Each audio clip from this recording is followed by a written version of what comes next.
নাউজুবিল্লাহ শব্দের অর্থ কি? আমি আল্লাহর কাছে আশ্রয় চাই। আস্তাগফিরুল্লাহ শব্দের অর্থ কি? আমি আল্লাহর কাছে ক্ষমা চাই। আল্লাহু আকবর শব্দের অর্থ কি?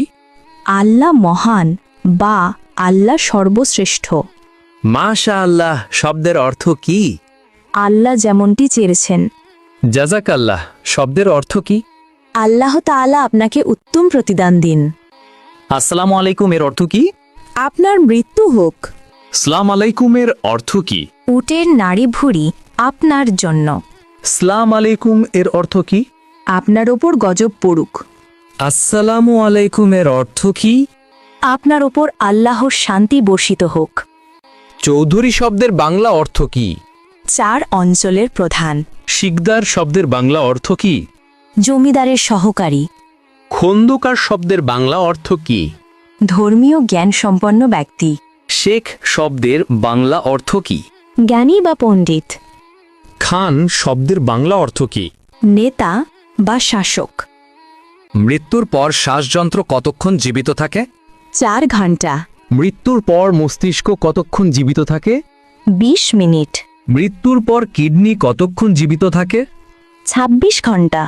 মৃত্যুর পর চুল কতক্ষণ জীবিত থাকে? 6 ঘন্টা। হজরত মুহাম্মদ সাল্লাল্লাহু আলাইহি ওয়াসাল্লাম এর কতজন সন্তান ছিল? 7 জন। জাকারিয়া আলাইহিসসালামের কতজন সন্তান ছিল? 4 জন। দাউদ আলাইহিসসালামের কতজন সন্তান ছিল? 4 জন। সুলাইমান আলাইহিসসালাম এর কতজন সন্তান ছিল? 4 জন। মানুষ মৃত্যুবরণের 40 দিন পর তার রুহু বাড়িতে আসে, এটি কেমন বিশ্বাস? প্রচলিত কুসংস্কার। মাজারে ও পীরের দরবারে সিজদা করার বিধান কি? হারাম। বান্দার কোন আমলে আল্লাহ তাআলা সবচেয়ে বেশি খুশি হয়? তওবা করা। একজন মুসলিমের ওপর সর্বপ্রথম ওয়াজিব কি? তাগুতকে অস্বীকার করা। আল্লাহুম্মা গফিরলি শব্দের বাংলা অর্থ কি? হে আল্লাহ, আমাকে ক্ষমা করুন। ওয়ারহামনি শব্দের বাংলা অর্থ কি? আমার প্রতি দয়া করুন। ওয়াহদিনী শব্দের বাংলা অর্থ কি?